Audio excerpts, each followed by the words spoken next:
Assalamualaikum warahmatullahi wabarakatuh. Ketemu lagi di Jurnal Horor. Apa kabar semuanya? Ya, mudah-mudahan semua dari kalian ini dalam kondisi yang terbaik ya.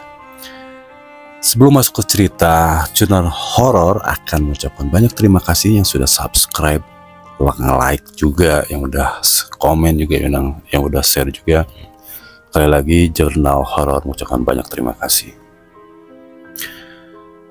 Kali ini Jurnal Horor masih mau membagikan atau mengulas sebuah cerita horor seram dari treat horornya Bristory, dimana cerita seram kali ini menceritakan sebuah rumah tua peninggalan Belanda. Judulnya Rumah Cipaganti. Gak pakai lama, kita langsung aja masuk ke cerita. Di tempat baru yang belum kita kenal sama sekali, kadang memberikan sajian seram di dalamnya. Kita yang tidak tahu menau jadi tercengang ketakutan setelahnya. Ternyata ada sesuatu yang ingin menyampaikan pesan. Mungkin Dena, seorang mahasiswi di Jakarta, melawan rasa takutnya sendiri, merasakan keseraman di tempat baru, yaitu di Rumah Cipaganti. Gludug, gludug, gludug. Terdengar seperti ada benda yang menggelinding, yang awalnya jauh jadi agak dekat dengan pintu kamar. Masih kaget karena baru saja terjaga, nyawa belum terkumpul. Aku masih diam, tapi terus memperhatikan. Keadaan rumah yang sepi menjadikan suara itu kedengaran jelas meski gak terlalu keras. Gludug, gludug, gludug. Nah loh, kali ini sangat dekat. Benda yang menjadi sumber suara sepertinya baru saja melintas di depan pintu kamar. Bernapas pun aku gak berani, sebegitu takutnya untuk mengeluarkan suara. Tapi berikutnya gak terdengar apa-apa lagi, sepi, suara itu menghilang. Dinginnya kota Bandung membuat aku menggigil, makin menjadi-jadi karena ditambah dengan suasana seram yang sedang berlangsung. Perlahan, aku menarik selimut lagi sampai sebatas leher. Pantas saja aku kedinginan karena selimut sebelumnya nggak menutupi seluruh tubuh. Namun, ketika sedang menikmati sepi, tiba-tiba duk, 3 kali terdengar bunyi seperti itu lagi. Yang aku tangkap dari bunyi dan jaraknya, kedengarannya seperti ada benda yang sedang membentur-bentur pintu kamar. Jarak antara duk yang satu dengan duk berikutnya ada jeda, gak berdekatan. Sekali lagi, suasana mencekam itu datang. Itu suara apa sih? Kok makin aneh? Aku terus berpikir merasakan itu di dalam hati. Atau aku menyalakan lampu saja, bisa terang benderang.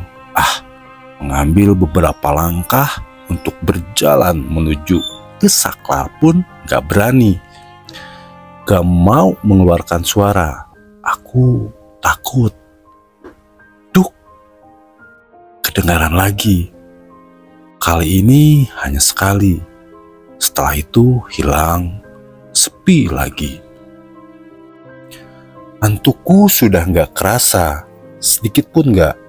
Tapi gak ada yang bisa aku lakukan selain melamun sambil bertanya-tanya dengan cemas apa yang akan terjadi kemudian. Oh iya, ponsel. Aku bisa menyibukkan diri. Mungkin bisa melupakan keseraman ini dengan buka ponsel. Tapi apa daya, ponsel tergeletak di atas meja yang letaknya agak jauh dari tempat tidur. Tapi ketegangan sedikit berkurang ketika sudah beberapa belas menit lamanya gak ada suara-suara lagi. Sepi. Mungkin gak akan kenapa-napa kalau aku turun dari tempat tidur untuk mengambil ponsel. Ya sudah, akhirnya memberanikan diri untuk bangun dan melangkah ke meja. Rumah besar ini terlalu besar untuk kami yang hanya bertiga saja. Jadi makin dingin dalam senyap. Beberapa lampu di dalam sengaja dimatikan. Pencahayaan jadi tetap mendekati gelap. Nah, akhirnya ponsel sudah dalam genggaman. Masih berdiri di dekat meja, tapi aku sudah mulai melihat layarnya. Cahaya dari ponsel jadi terasa terang karena kamar dalam keadaan nyaris gelap. Aku lalu melangkah perlahan kembali ke tempat tidur, sambil mata masih terus memandang ke ponsel. Gak langsung merebahkan diri, aku malah duduk di pinggir kasur. Beberapa menit kemudian, aku mulai tenggelam dalam keasikan berselancar melihat-lihat lini masa media sosial. Beberapa kali tertawa kecil karena ada gambar atau video lucu. Jadi teralihkan dengan peristiwa aneh yang baru saja terjadi. Sampai akhirnya aku dikagetkan dengan suara benda menggelinding lagi. Gluduk, gluduk, gluduk. Terbelalak. Sontak aku langsung mematikan ponsel. Masih duduk di pinggir tempat tidur, aku menatap tajam ke arah pintu. Dari suaranya, benda itu menggelinding dari depan rumah ke belakang, lewat depan kamar. Lama aku terdiam, memperhatikan, menajamkan pendengaran. Suara itu terus terdengar. Gluduk, gluduk, gluduk. Kembali muncul. Kali ini datang dari belakang menuju bagian depan rumah. Lalu berhenti, hilang. Tapi beberapa belas detik kemudian terdengar lagi. Gluduk, gluduk, gluduk. Gas seperti sebelum-sebelumnya yang berlanjut sampai ke depan atau ke belakang. Kali ini terdengar berhenti. Kala itu adalah benda yang menggelinding. Dari suara terdengar kalau benda ini berhenti tepat di depan pintu kamar. Itu apa sih? Dalam hati aku bertanya-tanya. Takut dan cemas menyeruak isi kepala, tapi entah kenapa rasa penasaran juga ada. Ingin tahu apa sih yang sebenarnya menggelinding itu. Tiba-tiba aku berdiri, berniat ke depan pintu. Tapi suara itu belum terdengar lagi. Mulai melangkah, selangkah demi selangkah, sangat lambat. Sampai akhirnya aku sudah berada di depan pintu. Duk, duk. 2 kali bunyi itu muncul, seperti ada yang membentur pintu bagian bawah. Mendengar itu, aku tetap diam. Kembali hening. Keberanian seketika muncul. Perlahan tangan menggenggam gagang pintu lalu memutarnya. Aku kemudian menarik pintu, membukanya dengan sangat perlahan. Depan kamar masih gelap. Namun tampilan masih bisa melihat cukup jelas ketika sudah ada celah untuk mengintip meski sedikit. Setelah itu aku menarik pintu sekali lagi. Masih sangat perlahan. Nah, ketika pintu sudah terbuka lebar, aku tetap tidak melihat ada apa-apa. Kosong. Tapi teringat kalau bunyi duk-duk tadi berasal dari benturan di bawah pintu, bukan di tengah atau di atas. Makanya refleks aku menunduk mengarah pandangan ke bawah. Ya Tuhan, akhirnya aku melihat apa yang menjadi sumber suara sejak tadi. Sesuatu yang sangat menyeramkan sedang berada di lantai depan pintu. Beberapa hari sebelumnya, Dena, kamu ke Bandung ya? Temenin Tante Lintang lagi. Om Weldan kerja keluar kota lagi katanya. Oh, ya Ma, lagi libur juga kan aku. Lumayan, biar refreshing kan. Itu adalah percakapan dengan Mama di ruang makan di rumah kami di Jakarta. Mama memintaku untuk menemani adiknya yang tinggal di Bandung, Tante Lintang. Tante Lintang dan suaminya, Om Weldan, sebenarnya baru beberapa bulan tinggal di Kota Kembang. Mereka harus pindah dari Jakarta karena pekerjaan Om Weldan yang mengharuskan untuk tinggal di Kota Bandung.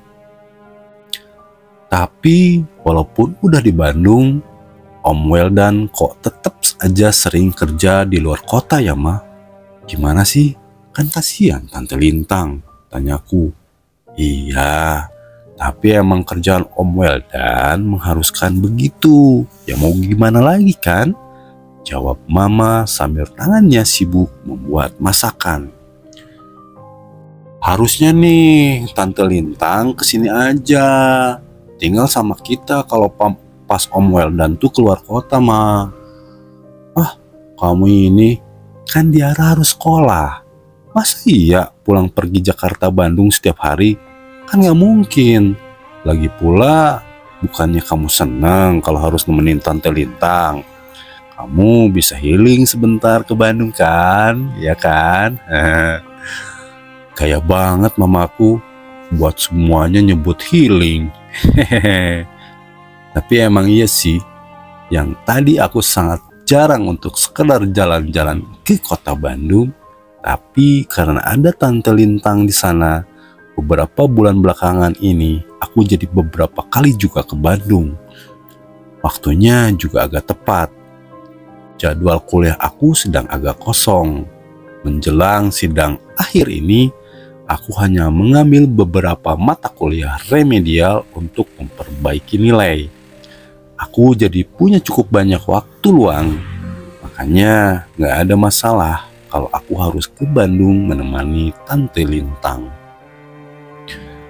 Mama dan Tante Lintang hanya dua bersaudara. Ya, mereka itu berdua saja, gak ada yang lain. Makanya ikatan kedua saudara kandung ini bisa dibilang sangat kuat. Aku dan Naka adikku pun sangat dekat dengan Tante Lintang. Sudah seperti mama kedua buat kami. Tante Lintang dan Om Weldan baru memiliki satu anak perempuan. Tiara namanya. Anak yang cantik dan lucu. Umurnya baru menjelang 5 tahun. Lagi senang-senangnya sekolah PAUD di kota Bandung. Tante Lintang tadinya pekerja karyawan swasta, tapi setelah menikah dan melahirkan, memutuskan untuk total menjadi ibu rumah tangga. Om Weldan bekerja di sebuah perusahaan IT terkemuka. Beberapa bulan yang lalu, perusahaannya menugaskan dia untuk menangani langsung satu klien besar di kota Bandung. Dia yang harus turun tangan, tapi tetap saja dia harus sesekali keluar kota untuk menangani klien lainnya juga. Kira-kira seperti itu yang aku dengar. Makanya beberapa kali juga dia harus bekerja keluar kota, beberapa hari meninggalkan Tante Lintang dan Diara. Di Bandung, perusahaan Om Weldan memberikan fasilitas rumah dinas untuk tempat tinggal bersama keluarga. Awalnya, aku nggak mendengar Tante Lintang meminta tolong ditemani di kota Bandung kalau Om Weldan lagi keluar kota. Beberapa bulan pertama seperti itu, tapi entah kenapa sebulan belakangan lain nih. Dengan yang kali ini, berarti aku sudah 3 kali ke Bandung menemani Tante Lintang. Sebelumnya sudah 2 kali, berjarak 2 minggu masing-masingnya. Aku hitung-hitung kira-kira pada bulan ketiga lah Tante Lintang baru minta ditemani. Sebelumnya nggak pernah. Emang kali ini Om Weldan sampai berapa lama keluar kota mah? Tanyaku, kami masih di meja makan. Katanya sih sampai Jumat ini. Malam Sabtu udah di Bandung lagi. Jawab Mama sambil masih sibuk memasak. Wah, agak lama ya. Ini aja masih hari Minggu. Iya, kamu berangkat besok pagi ya. Om Weldan berangkatnya soalnya besok juga soalnya. Oke. Itulah awalnya kenapa aku selama hampir seminggu ke depan ini tinggal di kota Bandung. Di rumah Tante Lintang dan Om Weldan. Yaitu di rumah Cipaganti. Ya, rumah yang ditempati Tante Lintang dan Om Weldan ini terletak di daerah Cipaganti. Bukan di pinggir jalan Cipagantinya langsung, di belakangnya tapinya. Namun masih sangat dekat dengan jalan Cipaganti. Hanya berjalan kaki sedikit saja untuk sampai ke jalan Cipaganti. Aku yang lahir dan besar di Jakarta cukup familiar dengan jalan Cipaganti ini. Jalan yang sangat cukup terkenal dan banyak sekali punya sejarah panjang di belakangnya. Sebelum Tante Lintang tinggal di kota Bandung, walaupun gak terlalu sering, tapi aku terbilang cukup banyak menghabiskan waktu liburan ke kota Bandung. Entah bersama keluarga ataupun teman-teman. Makanya untuk beberapa tempat di sana, aku agak familiar, termasuk jalan Cipaganti ini. Yang dulu kalau mau menuju Lembang harus lewat jalan ini. Kata Papa, penampakan jalan Cipaganti belum banyak berubah kalau dibandingkan dengan zaman dulu waktu dia masih kuliah. Pepohonan besar yang berdiri di pinggir jalan dan sekitarnya sudah berdiri puluhan tahun yang lalu. Begitu juga rumah-rumah yang ada. Katanya sih sudah ada sejak zaman Belanda. Jalan Cipaganti, jalan yang benar-benar punya sejarah panjang. Senin pagi menjelang siang, sekitar jam 10-an, aku sudah duduk di belakang kemudi bersiap berangkat ke kota Bandung. Hati-hati ya nak, kasih tahu kalau udah sampai ya. Papa dan Mama berdiri di pintu melepas kepergianku. Sebenarnya Tante Lintang berharap aku sudah sampai di rumahnya pagi sebelum Om Weldan berangkat. Tapi karena malasnya aku untuk berjibaku dengan macetnya Jakarta di Senin pagi, makanya aku meminta maaf ke Tante Lintang untuk berangkat agak siangan saja. Singkat cerita, perjalanan berkendara santai berakhir di halaman rumah Tante Lintang menjelang jam 2 siang. Aku parkir di sisi kanan halaman. Dari dalam mobil, aku memperhatikan teras rumah. Kelihatan kosong, gak ada siapa-siapa. Pintu rumah tertutup rapat. Biasanya, Tante Lintang akan langsung keluar menyambut ketika mobil yang aku kendarai sudah masuk halaman.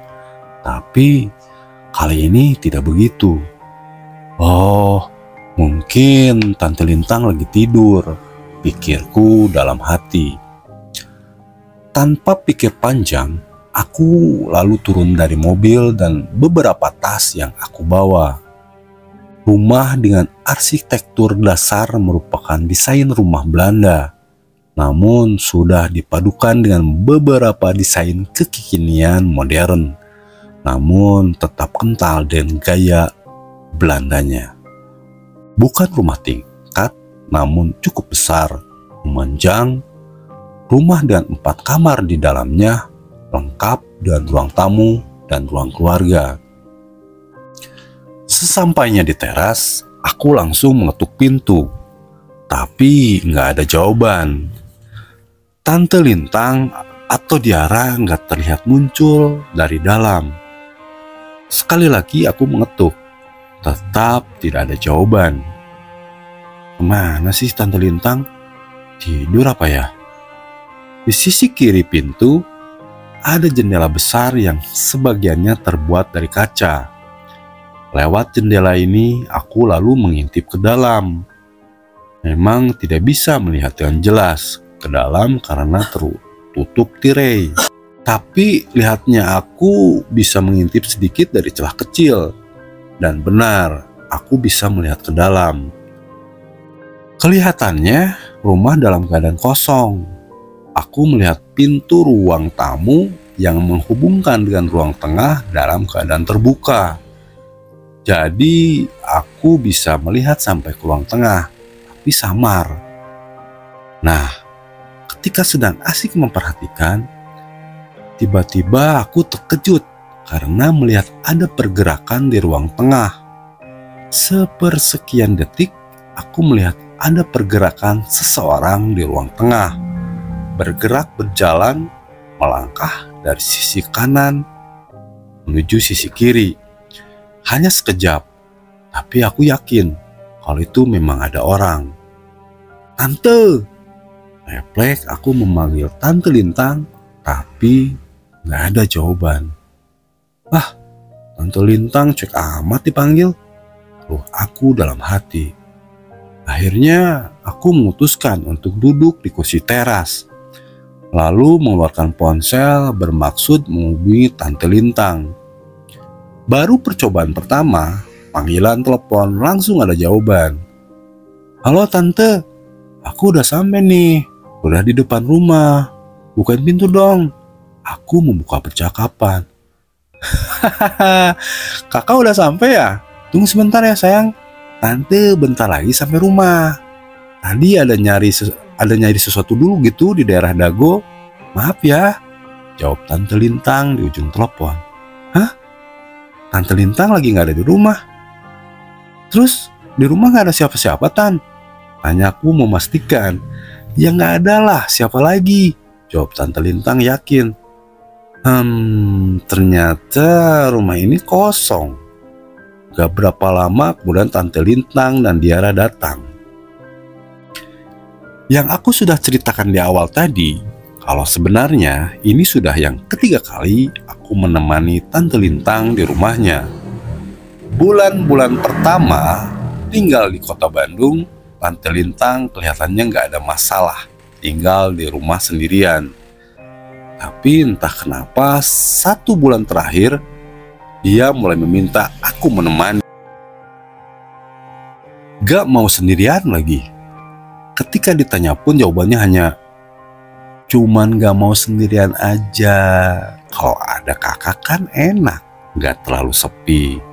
Ya sudah, ketika Tante Lintang memintaku menginap, aku gak pernah bertanya lagi kenapa.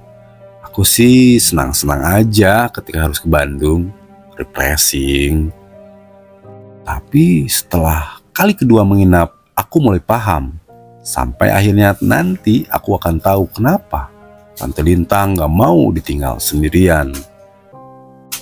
Peristiwa aneh ketika aku baru datang tadi. Ketika aku melihat seperti ada seseorang yang sedang berada di dalam rumah. Padahal belakangan dapat dipastikan kalau rumah dalam keadaan kosong. Itu bukanlah yang pertama kali aku alami. Pada kunjungan sebelumnya juga, sudah aku rasakan, meskipun masih tidak terlalu mengganggu dan masih bisa mengacuhkannya. Oke, saya gambarkan dulu nih rumah dinas yang ditempati oleh Tante Lintang dan Om Weldan. Rumah arsitektur Belanda yang berkamar 4, ada ruang tamu, ada ruang keluarga, dan memiliki 2 toilet. Rumah ini terlalu besar untuk ditinggali hanya untuk beberapa orang saja. Ditambah kamar aku pun nih masih terlalu besar. Sebenarnya rumahnya sangat nyaman. Langit-langit rumahnya yang sangat tinggi serta sirkulasi yang baik membuat udara di dalamnya jadi terasa sejuk. Ya, bisa dibilang rumah lama lah. Tapi rumah dengan desain seperti itu bukan satu-satunya dalam lingkungan di situ. Masih ada beberapa rumah yang satu tipe yang belum dipugar total. Masih menyisakan arsitektur aslinya, yaitu arsitektur Belanda. Jadi Tante Lintang dan Om Weldan menempati rumah dinas yang bisa dibilang rumah lama alias kuno. Awalnya aku nggak terlalu memikirkan itu. Yang aku tahu rumahnya enak, adem, sejuk, lingkungannya nyaman, banyak pohon besar, menenangkan, itu saja. Tapi beberapa keanehan yang aku rasakan akhirnya memaksaku merasakan semuanya. Seperti yang saya katakan tadi, peristiwa tadi sudah ada beberapa kejadian aneh yang saya rasakan. Yang paling awal adalah ketika malam pertama pada kunjungan pertama juga ke rumah Tante Lintang ini. Begini ceritanya. Aku sampai di Bandung, di rumah Tante Lintang pada Rabu malam. Kenapa malam hari? Karena hari itu aku masih ada kegiatan di Jakarta hingga sore yang memaksaku untuk sampai di Bandung nyaris tengah malam. Tante Lintang yang menyambutku di teras sambil duduk memangku Diara yang sudah tidur. "Tante, ngapain nunggu aku di teras begini? Bukannya di dalam saja, kan dingin di luar." Protes aku yang melihat Tante Lintang duduk di teras depan pada jam 11 hampir tengah malam. "Gak apa-apa kak, di dalam gerah. Tadi Tante duduk di sini aja. Nunggu sekalian nunggu kamu gitu," jawab Tante Lintang dengan wajah yang sudah terlihat lelah. "Di dalam gerah? Masa iya? Ini kan Bandung. Dingin gitu. Aneh," aku bertanya-tanya dalam hati. "Ada nggak kamu aja kak?" "Enggak Tan, dia kan besok masih harus kuliah." Percakapan terjadi ketika kami sedang melangkah masuk ke dalam rumah. "Wah, rumahnya gede banget ya Tan." Aku terperangah melihat rumah ketika sudah berada di dalam. "Iya nih, ini memanjang ke belakang loh. Masih luas tuh ke belakang," jawab Tante Lintang. Dan benar apa yang Tante Lintang bilang. Setelah aku berkeliling melihat-lihat, ternyata rumah ini memang besar. Terperangah aku dibuatnya saat itu. Tapi di dalam pikiran yang ada adalah kenyamanan untuk tinggal di dalamnya, bukan yang lain. "Kamu tidur di kamar depan aja ya kak, Tante di kamar dalam," kata Tante Lintang begitu. Kamar dalam yang dimaksud adalah kamar yang letaknya di ruang tengah, sedangkan kamar yang sudah disiapkan, kamar aku adalah kamar yang ada di depan, kamar yang berhadapan langsung dengan ruang tamu. Waktu itu sudah jam 12 lewat sedikit ketika kami memutuskan untuk masuk ke kamar masing-masing. Aku sudah lelah setelah berkendara sebelumnya, dan Tante Lintang pun juga sudah terlihat lelah. Di dalam kamar, aku langsung berbaring di tempat tidur. Ingin rasanya langsung tertidur lelap. Kamar ini sudah rapih. Terlihat memang sudah disiapkan oleh Tante Lintang buatku. Kamarnya besar, dengan perabot standar seperti meja, lemari, kursi, dan tempat tidur. Ada jendela kayu yang kalau aku buka langsung bisa melihat teras dan halaman depan. Sambil menunggu terlelap, aku membuka ponsel, melihat-lihat updatean media sosial. Sama seperti orang-orang kebanyakan, kalau aku pun bisa berlama-lama hanya membuka Twitter atau Instagram atau lainnya, sampai nggak sadar kalau ternyata sudah jam 1 lewat sedikit. Remuk redam rasanya tubuh ini. Berbalut selimut tebal, aku coba meredam udara dingin yang semakin menusuk menembus kulit. Remang gelap kamar serta dinginnya suhu kota Bandung seperti mengundang kantuk hebat untuk yang datang. Gak kuasa aku menahannya. Tapi ada sesuatu yang akhirnya memaksa aku untuk bangun dari tempat tidur. Ah sial, aku pingin pipis. Gak bisa ditahan sampai pagi akhir sepertinya. Aku pun melangkah ke pintu berniat menuju salah satu toilet. Toilet terdekat letaknya di ruang tengah, di sebelah kamar yang ditempati oleh Tante Lintang. Keluar kamar, aku langsung bisa melihat ruang tamu yang dalam keadaan gelap. Penerangan hanya bersumber dari lampu teras depan yang cahaya masuk dari celah-celah jendela yang tirainya tidak menutup sempurna. Meneruskan langkah, aku menuju ruang tengah. Hampir di paling belakang, disitulah toilet yang aku tuju. Ruang tengah juga gelap. Gelap ketika aku sudah sampai di situ. Cahaya hanya bersumber dari lampu kecil dekat lemari besar dan cahaya laptop yang masih menyala di meja kerja samping lemari besar tadi. Tunggu apa? Cahaya layar laptop? Kok ada laptop yang masih menyala? Benar, ternyata ada laptop masih menyala. Dan aku lihat ada Om Weldan sedang duduk menghadap laptop itu. Ya, Om Weldan, aku nggak salah lihat nih. Dia terlihat sangat serius memperhatikan laptopnya. Om Weldan kok masih di sini? Bukannya udah berangkat dari kemarin malam ya? Ucapku dalam hati. Aku yang sudah nggak tahan lagi akhirnya memutuskan untuk langsung ke toilet, nggak menunggunya. Nggak memakan waktu lama, setelah selesai aku keluar dan berniat langsung kembali ke kamar. Setelah sudah di luar kamar mandi, mataku langsung mengirimkan ke meja kerja Om Weldan. Ternyata laptop itu sudah mati dan Om Weldan sudah nggak ada terlihat lagi. Ketika aku sudah melihat ke seluruh penjuru ruang tengah, sudah kosong, nggak ada siapa-siapa. Oh, Om Weldan udah selesai kerja kali ya. Begitu pikirku dalam hati.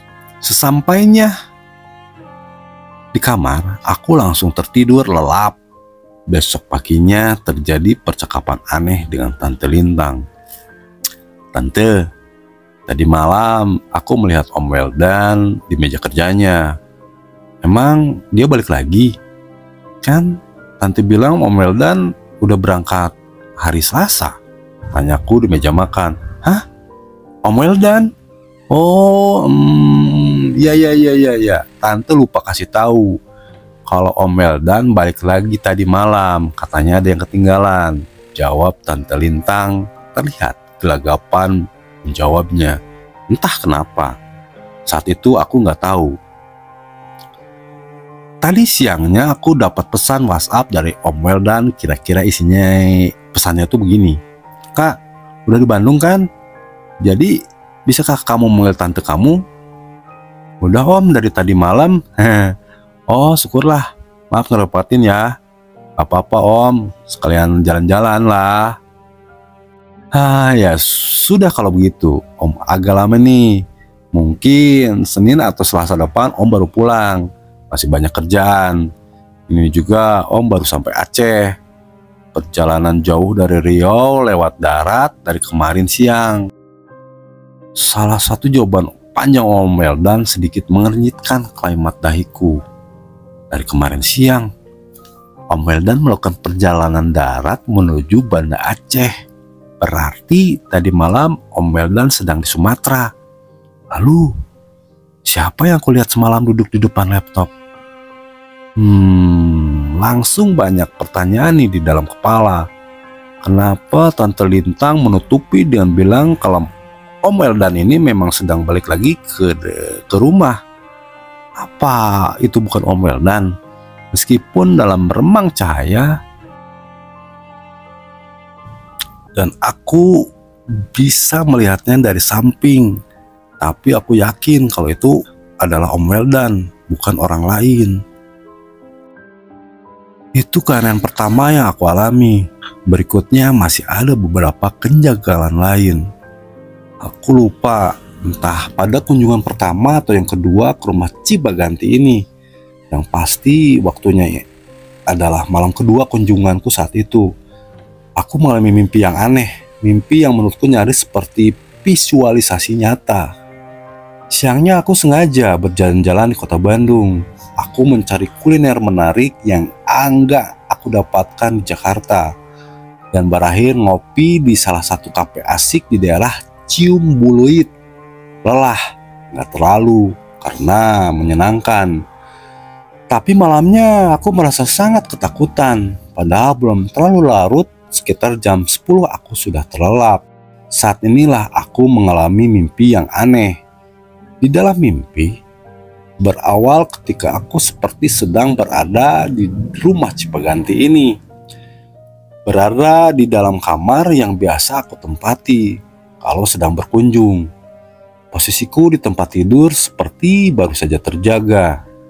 Aku masih sangat ingat ketika sepertinya aku terbangun karena mendengar ada keramaian di luar kamar, di ruang tamu. Keramaian yang dimaksud adalah suara dari banyak orang. Bukan suara ramai sampai memekakan telinga, tapi suara banyak orang sedang berbincang satu sama lain. Sekali lagi, mimpi kali ini terasa sangat nyata.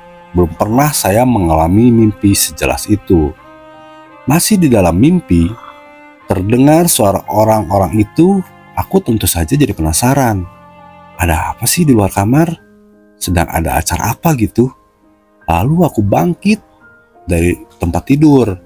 Gak langsung berjalan menuju pintu, tapi sejenak duduk untuk mengumpulkan nyawa dulu. Suara-suara itu masih jelas terdengar. Percakapan yang isinya kurang bisa aku tangkap. Masih duduk, aku lalu menoleh ke jendela. Dari sela-sela aku bisa melihat kalau ternyata hari masih malam karena di luar gelap. Ada apa ya? Apa Tante Lintang sedang acara pesta kecil-kecilan? Kok nggak bilang-bilang? Akhirnya, rasa penasaran memaksa saya mendekati pintu. Coba cari tahu apakah gerangan sebenarnya. Semakin dekat pintu, suara percakapan semakin jelas terdengar. Khawatir kalau aku mengganggu mereka karena tiba-tiba muncul dari dalam kamar. Maka dari itu, aku sangat perlahan memutar gagang pintu supaya tidak menarik perhatian. Kemudian aku menarik pintu perlahan untuk membukanya. Setelah celah sudah cukup, aku mendekati wajah untuk mengintip keluar.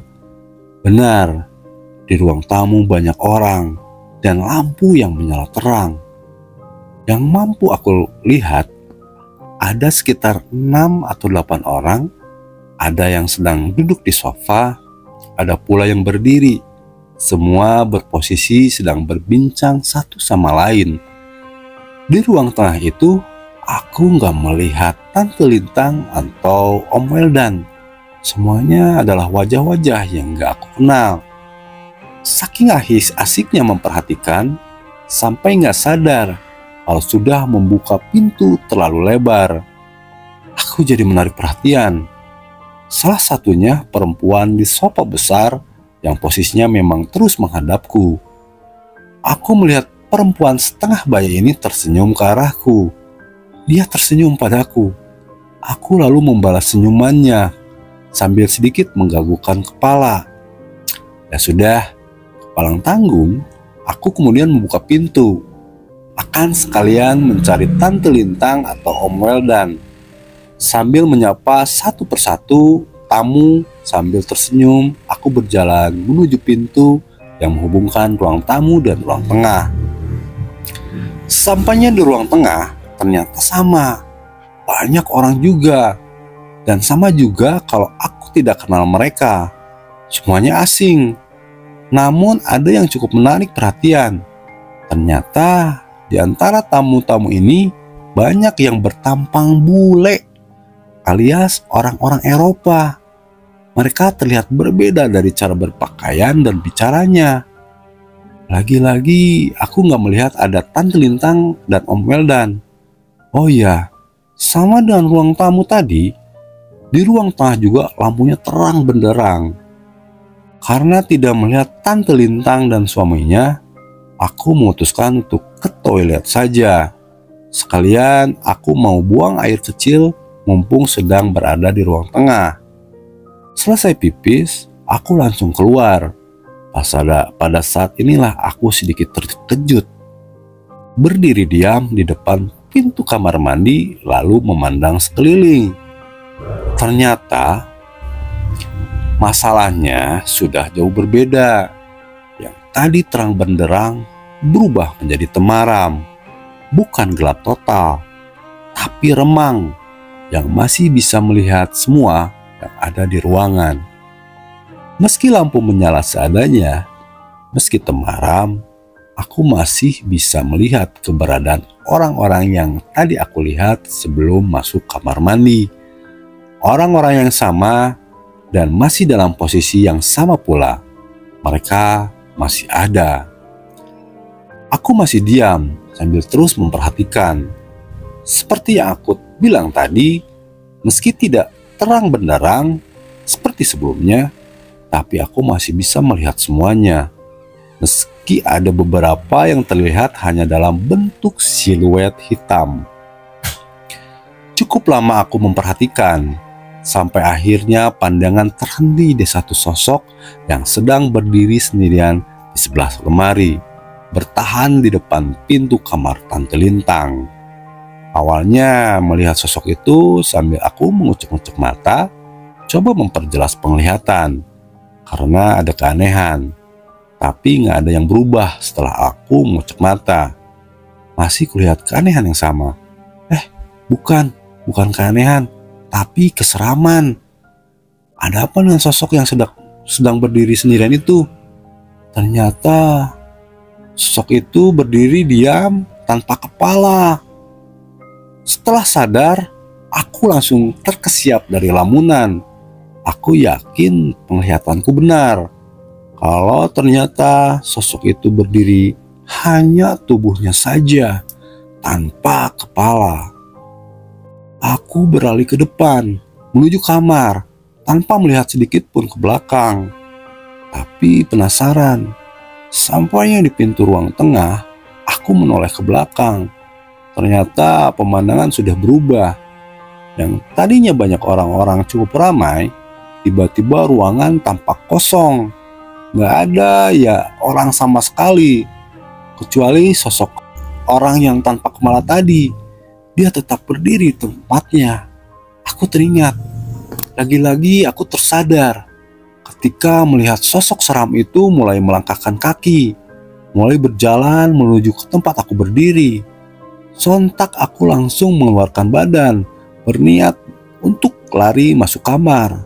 Dan ruang tamu juga sama. Yang tadi banyak orang tiba-tiba semua menghilang. Ruang tamu kosong dan dalam keadaan gelap. Aku panik, langsung masuk kamar, menutup pintu lalu mengunci. Masih ketakutan, sangat ketakutan. Ketika dari dalam kamar aku melihat gagang pintu bergerak-gerak sendiri, seperti ada yang mencoba membukanya dari luar. Gemetar tubuhku, sampai akhirnya semuanya selesai ketika aku terbangun dari tidur. Syukurlah, cuma mimpi, ucapku. Memang cuma mimpi, tapi mimpi yang benar-benar terlihat nyata. Aku sampai bingung, itu sebenarnya mimpi atau bukan. Pada awalnya, aku mencoba mengabaikan beberapa kejadian aneh itu. Mungkin karena rumah ini tempat yang baru buatku. Jadi begitu, aku ketakutan. Aku terus memaksakan diri untuk tenang dan tidak memikirkan macam-macam. Tambah lagi, aku sangat menyukai kota Bandung, suasananya, udaranya, makanannya, semuanya. Makanya sedikit banyak perhatianku masih bisa teralihkan dengan hal-hal yang menyenangkan. Selain itu, kejadian-kejadian aneh itu masih sesekali saja dan belum menjadi keanehan, menjurus seram, menakutkan, dan aku masih bisa santai. Tapi ternyata seiring berjalannya waktu dan setelah kunjungan berikutnya, kok makin lama aku merasakan kejadian-kejadian makin aneh dan janggal, malah menjurus seram. Pernah pada suatu malam, aku harus keluar karena harus membeli pembalut. Harus keluar malam itu juga. Terpaksalah aku berjalan kaki menuju satu warung kecil yang jaraknya sekitar 5 menit berjalan kaki dari rumah. Waktu itu sudah hampir jam 12 malam. Aku sempat berniat untuk mengetuk kamar Tante Lintang untuk bertanya apakah dia masih punya stok pembalut. Tapi sepertinya dia sudah tidur. Aku gak mau membangunkannya. Lebih memilih untuk keluar saja sebentar. Toh warung kecil itu katanya buka 24 jam. Berjalan kaki, aku melintasi jalan perumahan yang isinya rumah-rumah besar ini. Lampu jalan yang seadanya, ditambah gak ada orang sama sekali. Dan gak ada juga kendaraan yang lewat. Sepinya membuatku nyali ini sedikit goyah.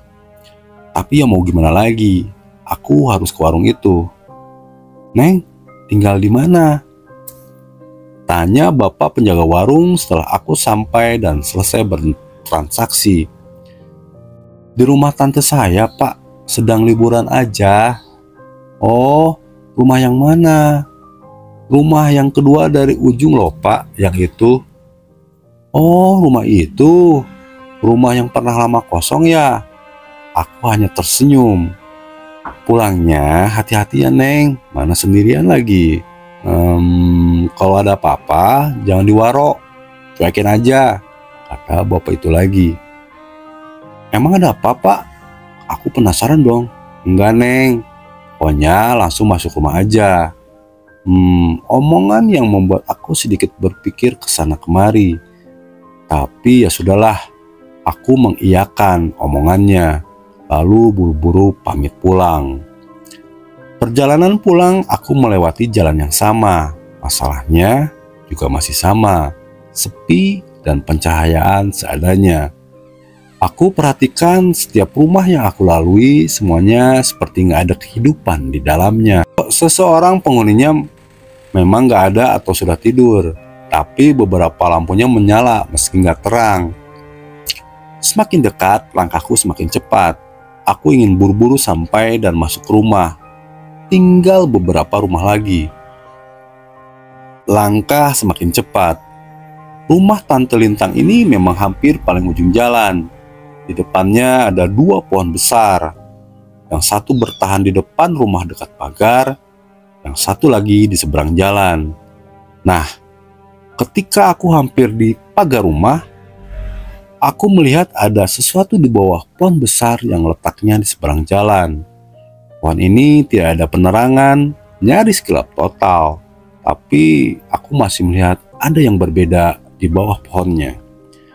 Aku melihat ada seorang yang sedang berdiam diri, berdiri menghadap jalan, nyaris tidak berbentuk siluet hitam ketika aku melihatnya. Karena inilah aku jadi melambatkan langkah, penasaran siapakah yang sedang berdiri itu. Aku sudah berada di depan pagar dan berusaha membukanya. Namun pandangan masih terus mengarah ke sosok di seberang itu. Mengernyitkan dahi, Saya memaksa mata untuk bisa fokus dan memperjelas penglihatan. Beberapa detik kemudian, aku tersentak kaget. Lalu buru-buru mengalihkan pandangan, membuka pagar, menutupnya lagi. Lalu aku lari masuk ke dalam rumah. Kenapa? Karena tadi ketika masih berdiri di depan pagar, setelah sudah bisa melihat yang jelas, ternyata sosok itu berdiri tanpa kepala. Gemetar tubuhku, makanya aku langsung lari. Ketika sudah di dalam, aku langsung mengunci pintu. Bodohnya, bukannya langsung masuk kamar, aku malah mengintip keluar. Coba melihat lagi sosok itu. Penasaran, masih ada. Sosok seram tanpa kepala itu masih berdiri di tempatnya. Di bawah pohon, di dalam gelap, degup jantung berdetak kencang. Beberapa detik kemudian, aku langsung masuk kamar. Sosok tanpa kepala yang sebelum muncul di dalam mimpiku, malam itu aku melihat langsung penampakannya. Dan puncaknya, pada satu malam terakhir aku menginap di rumah itu, setelah peristiwa itulah akhirnya aku memaksa Tante Lintang untuk bercerita sejujurnya tentang rumah ini. Ada apa sebenarnya? Begini ceritanya. Waktu itu seharusnya aku sudah kembali ke Jakarta karena ada keperluan. Dan katanya Om Weldan yang sudah akan sampai di rumah lagi sore harinya. Tapi last minute ternyata Om Weldan mengabarkan kalau kepulangannya tertunda 1 hari. Masih ada yang harus dikerjakan katanya. Ya sudah, aku gak tega melihat Tante Lintang yang memohon agar aku menginap 1 malam lagi. Waktu itu hari Kamis, malam Jumat. Malam pun datang. Setelah makan malam, aku dan Tante Lintang serta Diara sempat berbincang di ruang tengah di depan TV. Sampai kira-kira jam 10 kami menyudahi percakapan lalu masuk kamar masing-masing. Seperti biasa, lampu di dalam rumah hampir semuanya dimatikan. Hanya lampu-lampu kecil saja yang menyala. Entah kenapa, sejak sore tadi, aku merasa kalau suasana di rumah ini agak berbeda dari biasanya. Aku sedikit kurang nyaman. Gak tahu kenapa. Positive thinkingnya, aku pikir mungkin karena harusnya aku sudah pulang ke Jakarta. Tapi gak jadi, mungkin karena itu. Aku sudah merasa gak enak sejak sore tadi. Tapi ya sudahlah, tinggal 1 malam lagi sih. Toh besok aku sudah balik ke Jakarta. Makanya ketika aku sudah berada di dalam kamar, aku memaksakan diri untuk langsung tidur. Masih jam 10, ngantukku belum terlalu berat, masih terjaga. Ponsel masih di genggaman. Scrolling timeline medsos, cari hiburan, dan bahan bacaan. Berharap kantuk hebat akan datang dan lekas terlelap. Gak ada suara sama sekali. Aku seperti benar-benar sendirian di rumah ini. Sepinya gila. Sesekali aku tertawa kecil karena membaca sesuatu di ponsel, tapi suaranya terdengar jelas. Tiba-tiba gak terasa ternyata sudah hampir jam 12:30 malam. Buset, udah mau jam 12 aja. Tidur dong Dena. Aku bicara sendiri, tapi tetap saja aku belum merasakan kantuk tingkat tinggi. Meskipun intensitas penguapan sudah lebih sering. Beberapa saat kemudian, kembali aku tenggelam dalam keasikan bermedsos. Aku sesekali tertawa kecil atau malah cekikikan ketika melihat ada hal lucu yang aku baca. Terus seperti ini sampai jam 12 lewat. Sejenak aku bisa sedikit melupakan suasana gak nyaman yang aku rasakan sejak sore tadi. Tapi semuanya berubah pada beberapa menit kemudian. Berubah total. Keasikan melihat layar ponsel terhenti. Aku yang tadinya sedang cekikan langsung teringat ketika mendengar sesuatu. Ada apa? Samar, terdengar jelas. Aku mendengar suara tawa perempuan cekikikan juga di luar kamar. Degup jantungku langsung berhenti. Aku terdiam. Coba fokus pada pendengaran. Apa yang baru saja aku dengar itu nyata atau tidak. Diamku beberapa menit, menunggu, tapi nggak ada suara lagi. Tapi tiba-tiba kedengaran lagi. Kali ini sangat jelas, karena lebih keras dari sebelumnya. Suara cekikikan perempuan dari ruang tamu. Aku merinding, karena aku yakin kalau itu bukan suara Tante Lintang, apalagi Diara. Aku sangat mengenal suara keduanya, sangat yakin kalau ini bukan suara mereka. Aku menarik selimut sampai leher, tapi mata terus memperhatikan pintu. Ketika sekali lagi tawa perempuan itu aku dengar, sungguh menyeramkan. Mendengar tawa cekikikan di tengah malam seperti ini. Kemudian gak kedengaran lagi. Ketakutanku sedikit berkurang, hanya sepi yang ada. Semoga gak ada lagi. Semoga gak kedengaran lagi. Aku berharap seperti itu. Gak lama kemudian, syukurlah, rasa kantuk yang hebat akhirnya melanda. Aku lalu menaruh ponsel di atas meja. Setelahnya, aku tertidur. Selesai. Belum, akan ada teror lagi. Tiba-tiba aku terbangun dari tidur karena mendengar sesuatu. Gluduk, gluduk, gluduk. Terdengarnya seperti ada yang menggelinding. Yang awalnya jauh jadi agak dekat pintu kamar. Masih kaget karena bangun tidur tiba-tiba. Aku masih terdiam tapi terus memperhatikan. Keadaan rumah yang sangat sepi menjadikan suara itu terdengar jelas meski nggak terlalu keras. Gluduk, gluduk, gluduk. Nah loh, kali ini sangat dekat.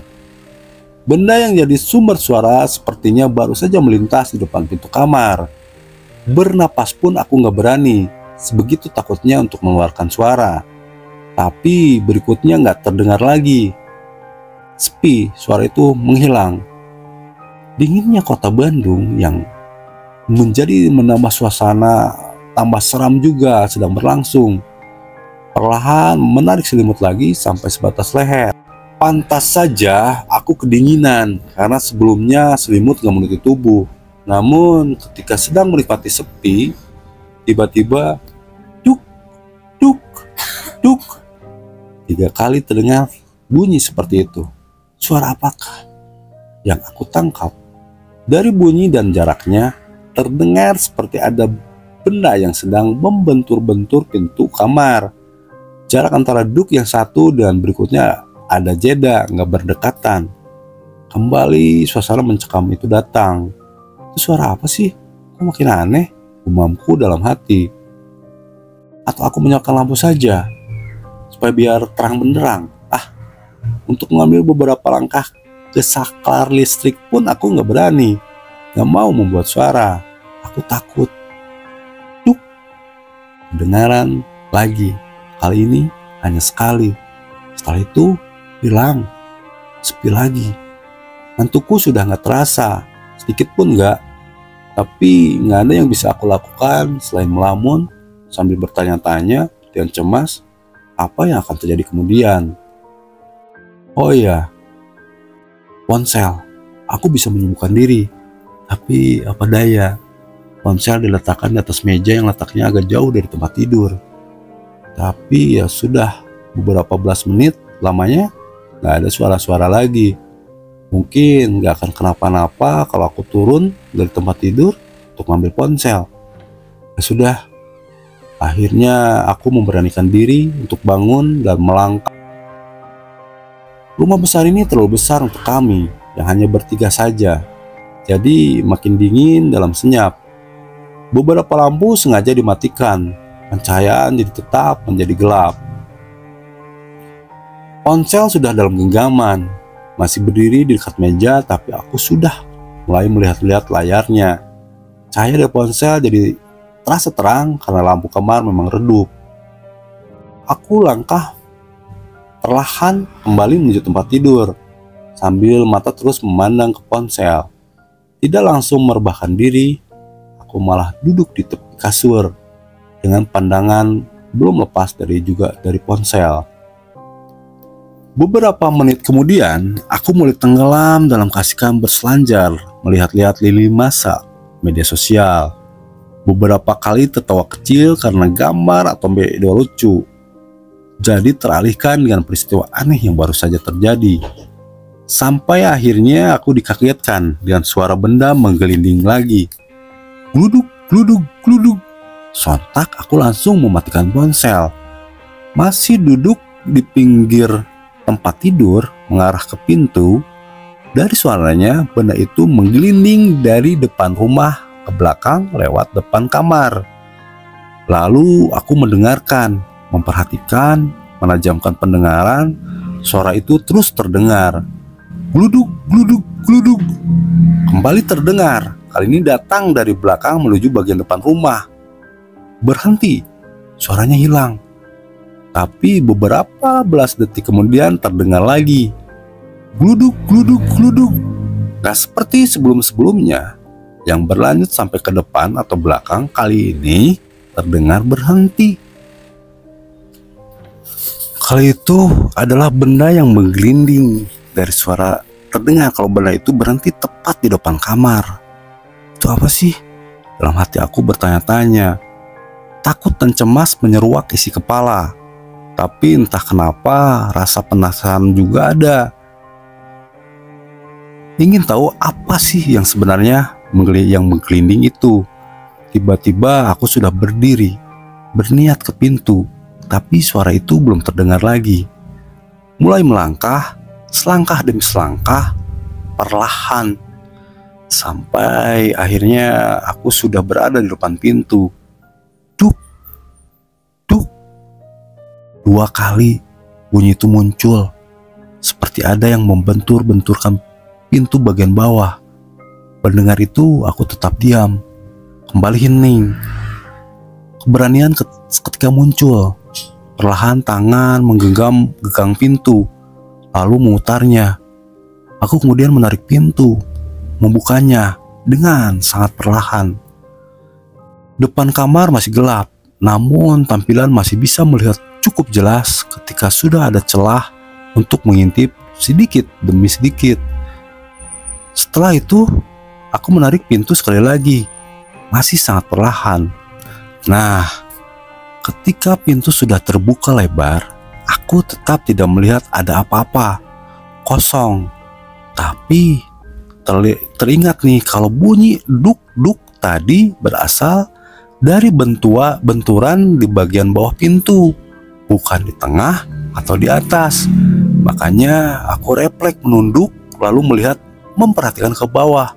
Ya Tuhan, akhirnya aku melihat apa yang jadi sumber suara sejak tadi. Sesuatu yang sangat menyeramkan berada di lantai depan pintu. Di sana ada benda nyaris bulat. Dalam gelap, aku memperhatikan dan akhirnya tampak dengan jelas.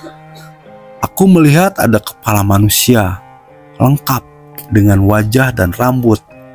Yang lebih menyeramkan lagi, wajah pucat dari kepala tanpa tubuh ini menatap ke arahku dengan mata terbuka, tanpa senyum, datar, tanpa ekspresi.